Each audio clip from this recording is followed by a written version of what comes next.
Y ahí está llegando Sandra. Bueno, nos volvemos a encontrar ahora sí. Tenemos las preguntas de todos los estudiantes que fueron dejando en el espacio de YouTube. Y ahora sí nos volvemos a encontrar con Sandra para hacer esta segunda parte de la conversación, en donde sí vamos a ir recuperando esas preguntas. Hola, Sandra de nuevo. Hola de nuevo. Bueno, la verdad que fue muy, muy rico el diálogo y hay varios comentarios. Voy a ir en orden. Natalia Contreras me dice: muy buenas tardes, profesora, licenciada Sandra, es un placer escucharles. A mí me gustaría, si me pueden dar tips de cómo hablar con nuestros alumnos sobre las diversidades de género. Perdón que yo tengo el vicio de ir modificando lo que leo en lenguaje no binario, entonces quizás no sea fiel a todo lo que escriben.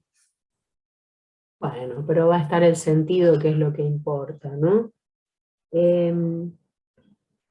A mí me parece que cuando una se pone a mirar cuáles son los ejes de la educación sexual integral, allí tiene la llave para trabajar con les estudiantes de cualquier edad, porque de verdad que es de toda edad, ¿no? Las cuestiones de la diversidad. Yo pienso que lo que importa es trabajar que hay muchas presentaciones de los cuerpos que son diferentes y que no solo dos, porque hay que ver de acuerdo al modo en que se formula la cuestión en cada espacio y con personas de qué edad, ¿no? Hay varias sugerencias en relación a eso. Hace poco estuve leyendo una guía que era ESI para todes, así escrita en lenguaje inclusivo no binario, que tiene unos cuantos tips, sino también se desprenden algunos tips. Lo que pasa es que es difícil dar tips, porque los tips sirven si, ¿cómo se llama la persona que había dicho la consulta? ¿Verónica o Natalia? Natalie.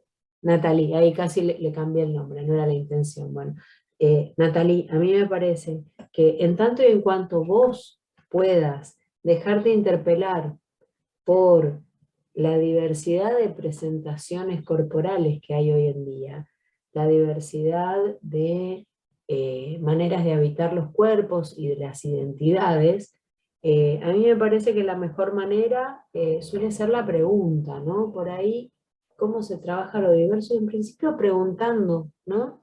¿Cómo, y no importa qué edad, insisto en eso porque yo trabajo en talleres para adultos mayores en la universidad y trabajo estas cuestiones con gente que tiene 80 y pico de años. Y por una cuestión generacional, uno diría, no las pueden escuchar. Para las niñas, los niños y las niñas, estas cuestiones que tal vez a nosotras y nosotros que estamos en otro lugar institucional y en otro lugar de edad, son más difíciles o incómodas, para los pibes no es tan complicado dar cuenta de la diversidad, ¿no?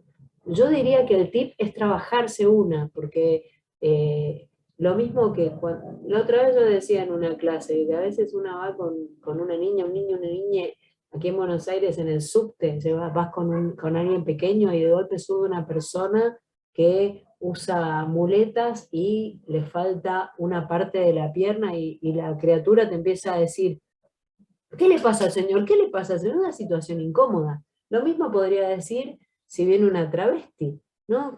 Y entonces una podría decirle: ¿qué le pasa? Y le podemos preguntar qué le pasó. Tal vez le pasó, tal vez tuvo algún accidente, tal vez nació así, no sé qué le pasó.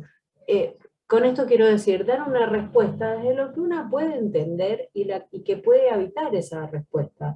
Y en relación a una persona trans, si sube o aparece en un lugar donde una está, ¿y qué le va a hacer? ¿Qué te puede preguntar? ¿Le parece raro? ¿Y en relación a qué parece raro? Siempre la pregunta, la posibilidad de construir eso que se está instalando y que uno supone que está en la pregunta, pero más que todo para mí hay que ver qué preguntan, ¿no? Había un texto que se llamaba ¿qué dicen los niños?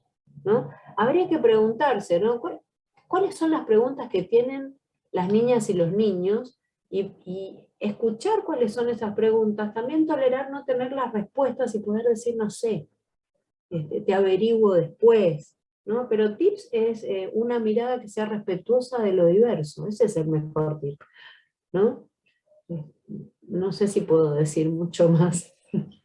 Sí, Gracias. acordarse que hay niños con vulva, hay niñas con pene, digo, aparecen, hay asociaciones, tenemos docentes por la diversidad, hay asociaciones como MUNAI, que son sadres, madres, padres, sadres de niñas, niños y niñas, de chiques trans y no binarios, que proponen incluso modos de abordar estas cuestiones. Entonces por ahí hay que documentarse allí y ensayar qué me pasa a mí leyendo eso, ¿no? Si acaso hay alguna cosa que me choca, difícilmente la pueda contar de una manera que no sea chocante, ¿no? Por eso digo que hay que trabajarse una.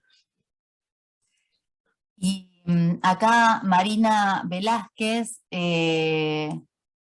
dice, otra cosa, ¿las publicidades inclusivas colaboran con la ampliación de las miradas? Claro, todo lo que multiplique, no pensar que es blanco o negro, sino que hay un arco iris, contribuye. Cualquier campaña precisa de esas publicidades, precisa de producción de conocimientos no sexista, no reductivo, precisa de mucha ley Micaela, mucha ESI, porque cualquiera de estas cuestiones que muchas veces las personas involuntariamente nominan de cierto modo, que deja por fuera a alguien, toda vez que se deja por fuera a alguien se está violentando un derecho. Entonces, importa tener responsabilidad y mucho un posicionamiento ético en relación a estas cuestiones, ¿no? Y la publicidad inclusiva, y seguro que sí, no hay la menor duda de que permite visibilizar situaciones que muchas veces permanecen en invisibilidad, ¿no? Y aquí Graciela Flores dice que importante sería que nos dijeran cómo hablarlo con nuestros alumnos. Con alumnas, en principio yo diría que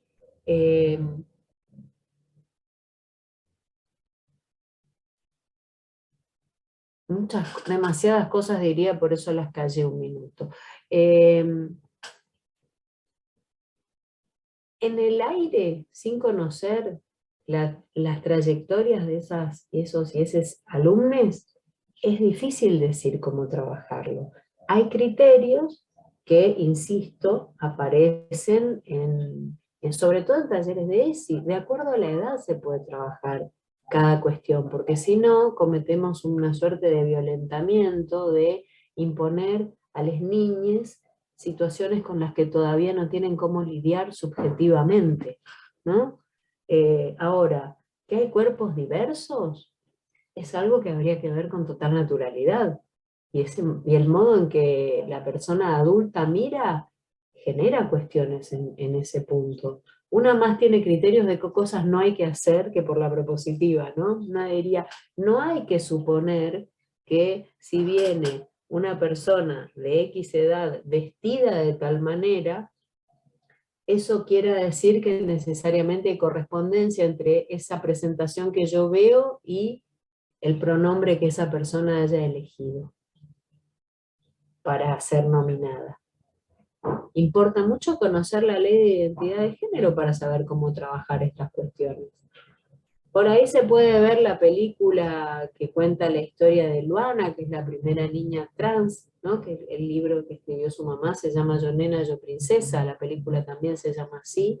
Digo, para instruirse una, porque ahí están los derroteros de qué les pasa a los adultos. Hay que trabajar qué nos pasa a nosotras, nosotros con estas cuestiones, y ahí en equipo, ese es el mayor tip a mi criterio. Hay que trabajar con otras y otros docentes cuáles sean los mejores modos de trabajar estas cuestiones con los estudiantes de cada establecimiento en particular, porque no es lo mismo trabajar esta cuestión en una escuela que tiene una impronta de enseñanza de alguna fe, por ejemplo. Seguramente estos temas hay que encontrar cuál sea la mejor manera de trabajarlos, porque no se trata de violentar, sino de ampliar derechos. Entonces, no es igual en esa escuela que en una escuela que tiene docentes que son trans, por ejemplo. Se trabaja distinto. Y entonces importa situar el espacio institucional. Por eso yo no puedo dar tips, porque me parece que hay que pensar en situación.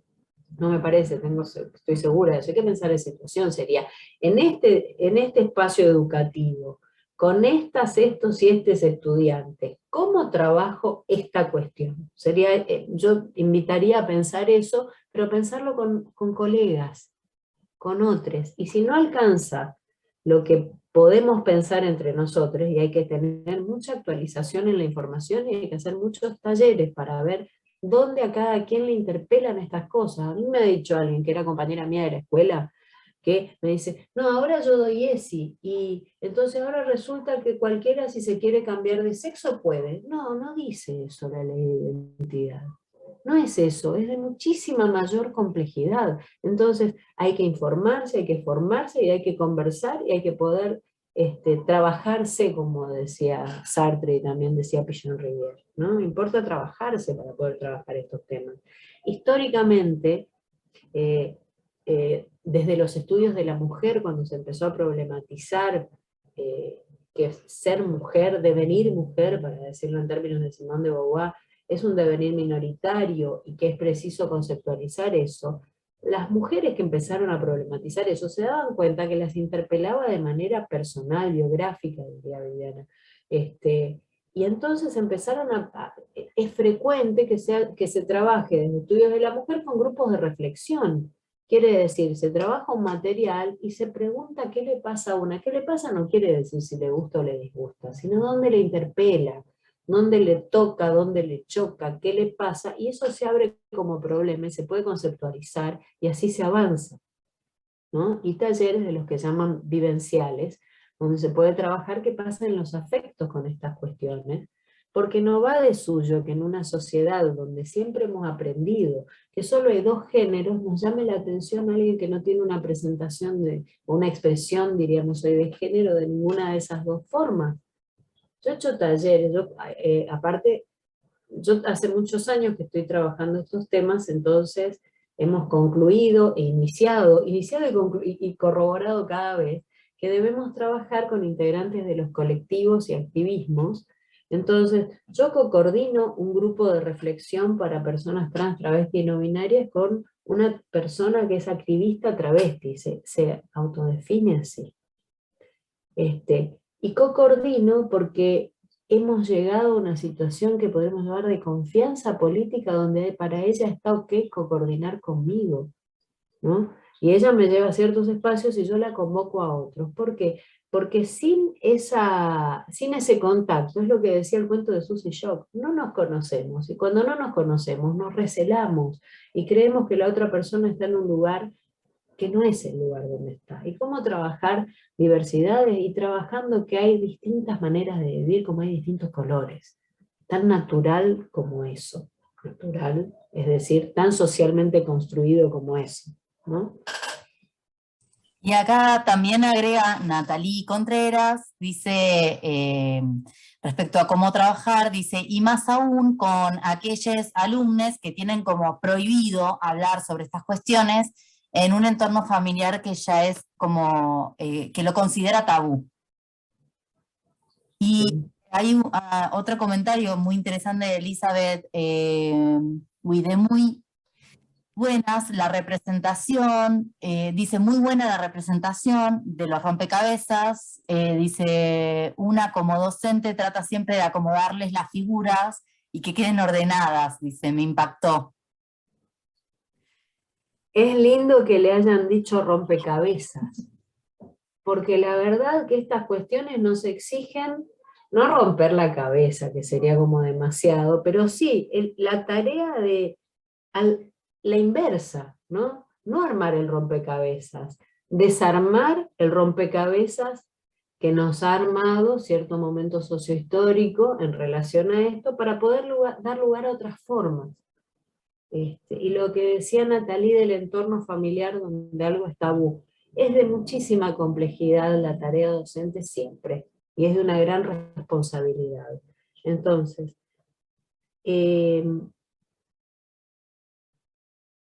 la cuestión que tenemos es algo que pareciera estar dirimido en las democracias representativas, y es que las leyes de la democracia atraviesan a todas las instituciones, también las instituciones familiares. Entonces, pienso que tenemos en favor de trabajar estas cuestiones, bueno, además de la cuestión ética de trabajarlas para que en un país democrático todas las modalidades de vida puedan aspirar a los mismos derechos. Y digo aspirar porque están sancionados en la ley, pero en el despliegue no tenemos los mismos derechos y debiéramos trabajar para que eso sea posible.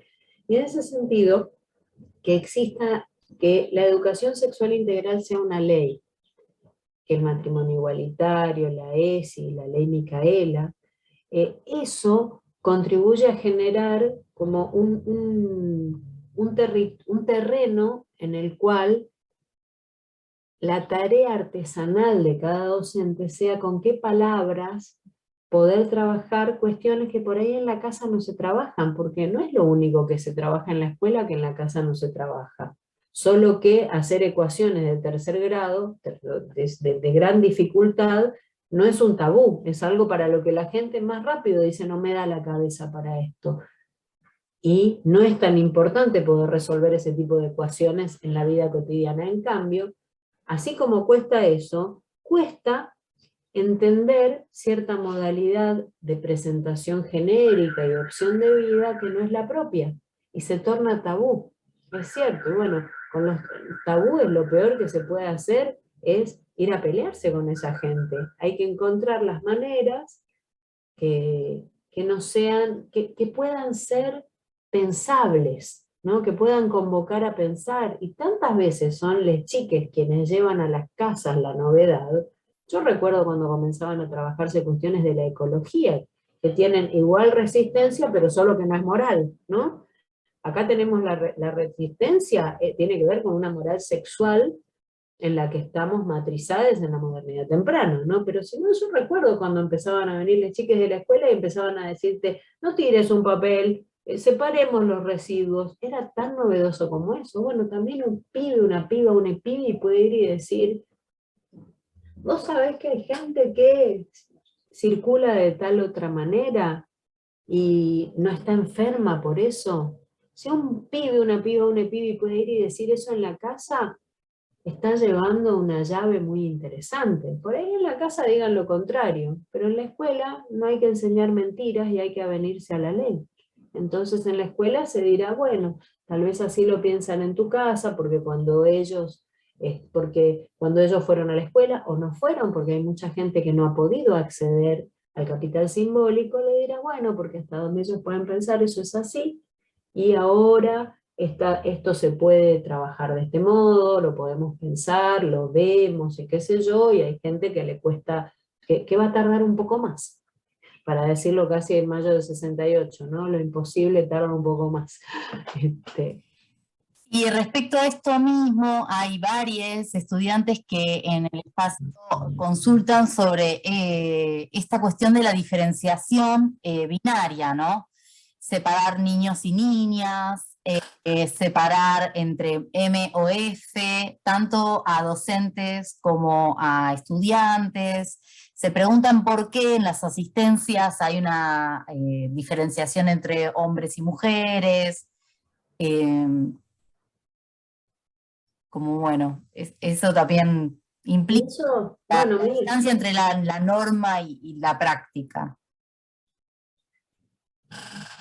porque yo pienso que, bueno, a ver, ubiquemos. Esa distribución de solo dos sexos, solo dos géneros, es funcional a cierto ordenamiento social, donde hay lugares que están facilitados para los varones y dificultados para las mujeres, ¿no? El mundo público para los varones, las mujeres en el mundo privado, las mujeres tardamos mucho más tiempo que los varones en tener acceso a la posibilidad de estudiar, al trabajo asalariado también, excepto en los sectores campesinos y proletarios que siempre trabajaron, pero en las capas medias eso tardó más. Entonces, esa distinción en masculino-femenino hace a las circulaciones sociales y hace a los disciplinamientos sociales, digamos con Foucault, es parte de las estrategias biopolíticas que ordenan las poblaciones. Y en ese sentido, cambiar eso, por eso también la ley de identidad de género, inicialmente, lo que permite es que cualquier persona que desee cambiar el sexo registral puede cambiarlo, antes de la X estamos hablando, ¿no? Entonces alguien que tenía en su documento un nombre y sexo masculino podía cambiar, puede, conservando el mismo número de documento. Eso importa, el número de documento es lo que nos identifica en cada una de las acciones que llevamos a cabo. Si vos te querés ir a vacunar, necesitas un DNI, documento nacional de identidad, que es único, no habría otro igual. Entonces, el cambio inicial era de masculino a femenino y el cambio en el nombre. Si así lo desea la persona, no tiene la obligación de cambiarse el documento para que vos le tengas que decir en el nombre propio que elija. Eso dice la ley, ¿no? Entonces, imaginemos que es bastante complejo en ese destiempo, en todos los ordenamientos que eso cambia, un cambio de nombre. En las escuelas es un lío eso todavía, ¿no? De hecho, cuando se expiden los títulos, si esta persona no tiene el cambio de sexo registral en el DNI, hasta le ponen fulano de tal, alias menganita, o alias el nombre propio, ¿no? Y el tema es que los chicos, las chiques, le dicen dead name al nombre que tenían antes. Quiere decir nombre muerto, no es un nombre habitado por ellas, ellos, ellas. Dicen el nombre propio y el dead name. Durísimo para quienes han deseado una hija o un hijo y pensaron ese nombre que para ese hijo es un dead name. Pero eso genera mucho desorden y hay un destiempo todavía.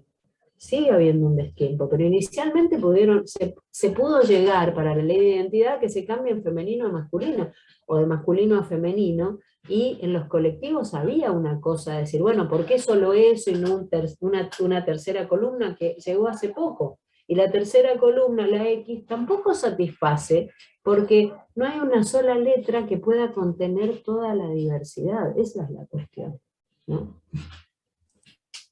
Acá también, bueno, te agradecen la reflexión sobre cómo pueden entrar 5 en 2.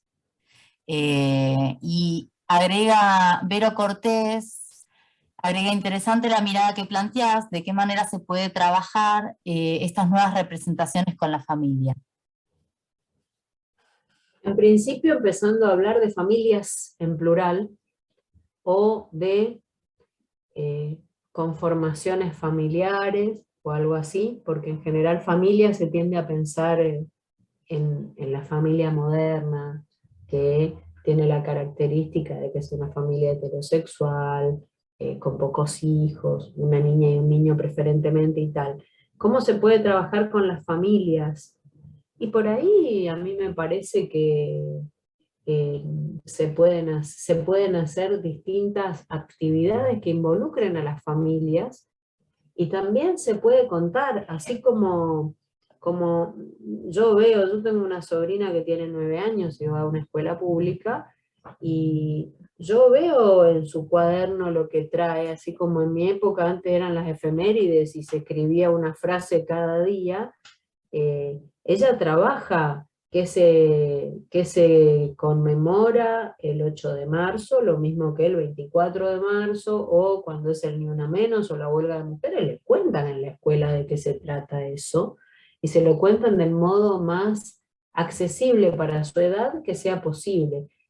Y por ahí muchas veces se hacen actividades que involucran a las familias, y las familias pueden estar de acuerdo o no, pero esas cosas pasan, ¿no? Pasa que hay más modos de vivir que el que yo elegí.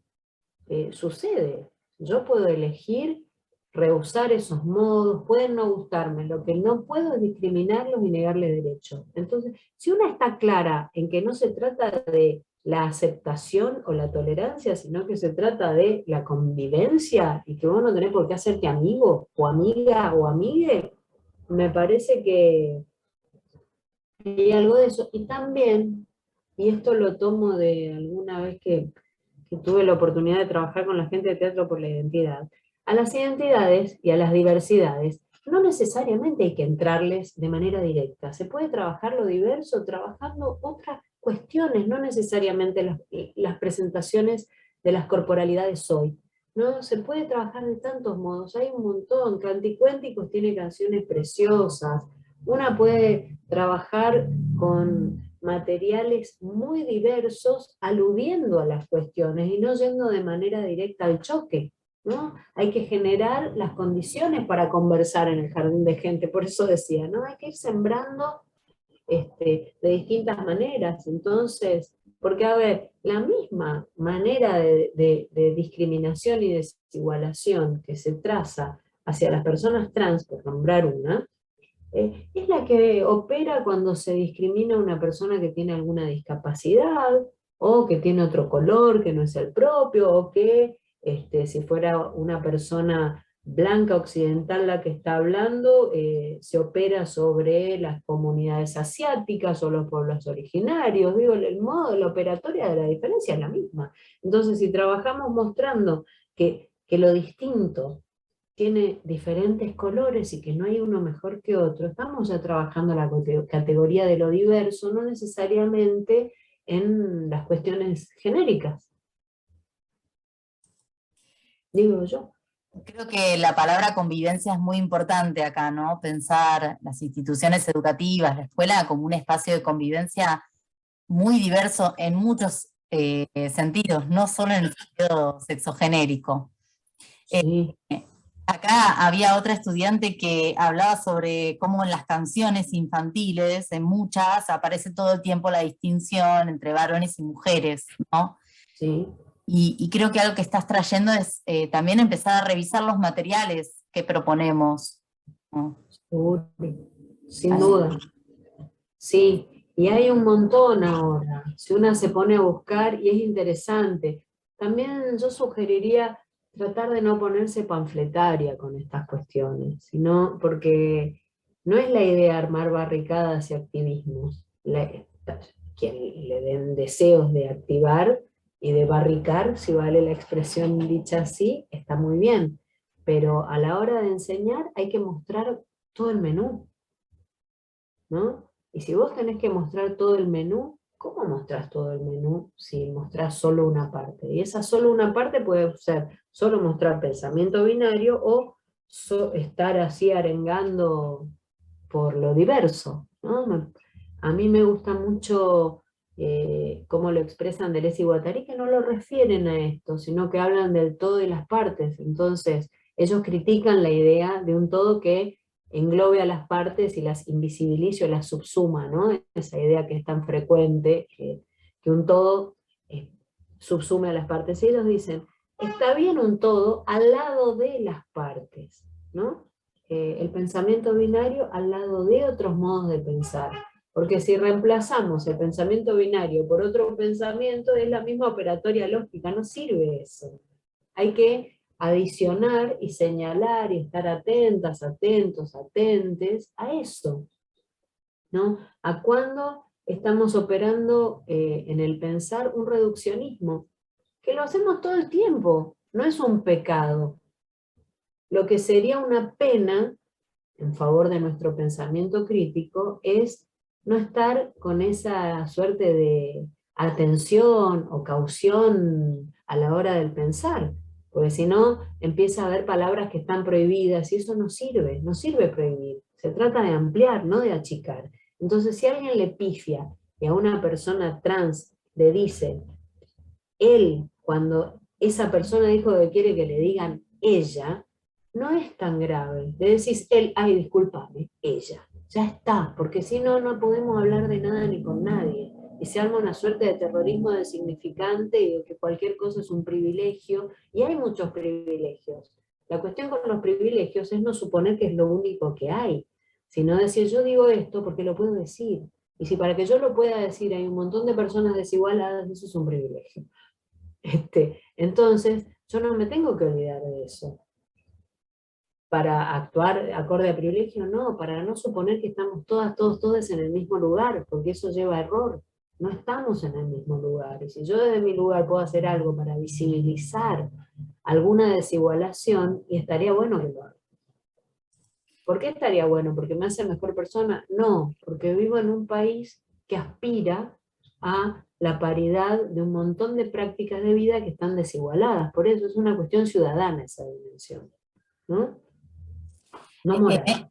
En este sentido, esto que decís, ¿no? De cuando quizás esto, en la forma de llamar a otra persona o le asigno un pronombre, es interesante el poder reconocer el propio error y también a partir de eso, y esto lo agrego yo, ¿no? Como revisar por qué me cuesta tanto leer a la otra persona de otra manera, que quizás esa pregunta que cada quien se puede empezar a hacer, nos va modificando los lentes con los cuales miramos y leemos el género o leemos aquello que nos representa, ¿no? La otra persona.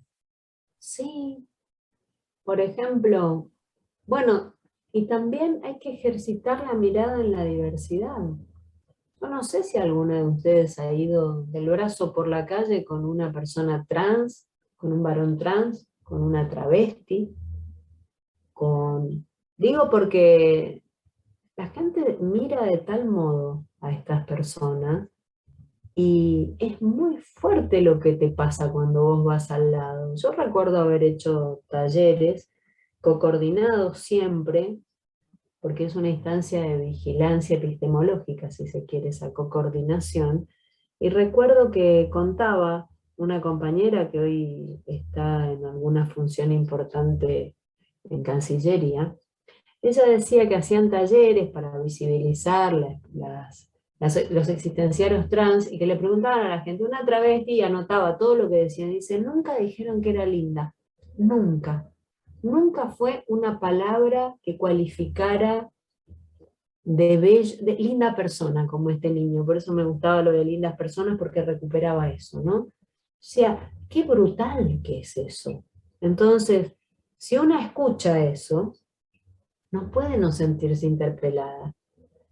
Después a vos te pueden dar ganas de decirle hermosa siempre, y si no, te darás cuenta de qué dura debe ser una vida donde, tipo el poema La Higuera, ¿no? Hoy a mí me dijeron hermosa, decía, ¿no? Y embriagada de gozo, le cuento y a mí me dijeron hermosa. No se trata de eso, de comprar nuevas palabras, sino de situar que cuando involuntariamente, porque se nos chispotea muchas veces, están mirando si se le nota, ¿no? La nuez de Adán, no sé qué, si se tratara de una persona travesti, involuntariamente estás poniendo algo en tu mirada que descree el trato digno que pide la ley.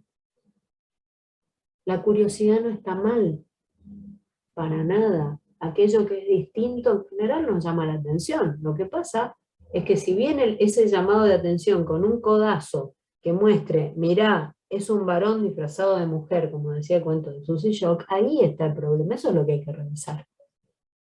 No que en principio a vos te parezca eso, porque que te parezca eso habla de un socios en el que fuiste matrizada, donde te criaste pensando de esa manera.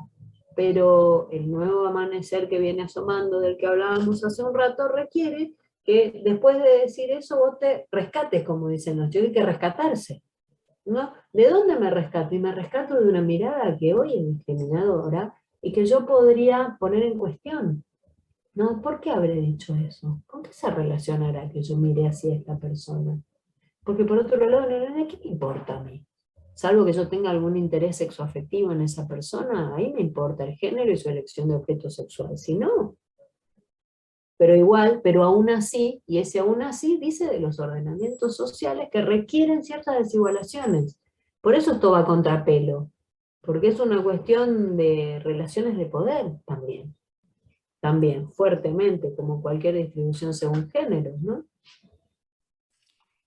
Y para ir cerrando, hay una última pregunta de Carolina Oliva que dice, ¿problematizamos para cuestionar la mirada o para naturalizar otras? Yo deseo que sea para poner en cuestión la mirada, para no naturalizar nada, porque la naturalización, ya lo dijo Marx, es uno de los modos en que las desigualdades brutales se cristalizan. Entonces, para naturalizar, no. Ahora, si entendemos por naturalizar, considerar que es tan natural una cosa como la otra, sí, pero ninguna de las dos es natural. Que digamos que eso es natural es una invención sociohistórica. Pero si lo vivo se mueve, naturalizar tendría que ser seguir ese movimiento, no dejar algo quieto y cristalizado, o por lo menos tener la disposición a poder seguir esos movimientos, ¿no? Porque la vida sigue. Muchas gracias, Sandra, muy interesante todo lo intercambiado y bueno, vamos a ir cerrando este espacio y bueno, esperamos, la verdad que yo espero que nos volvamos a encontrar en otro momento y podamos darle continuidad a este diálogo. Me encantaría, encontrémonos en Bariloche. Dale, nos encontramos acá. ¿Será posible el sur? Ya lo dijo Benedetti. Bueno, muchas gracias por la invitación y por supuesto que quedo a disposición si después quieren continuar algún intercambio, si aparece alguna cuestión más pegada al texto, con mucho gusto les mando así como hicimos el Zoom, porque inevitablemente se arboriza cuando uno se apasiona con cuestiones que le interesan, ¿no? Así es. Bueno, muchas gracias por la gracias. invitación. Adiós. Chao, chao.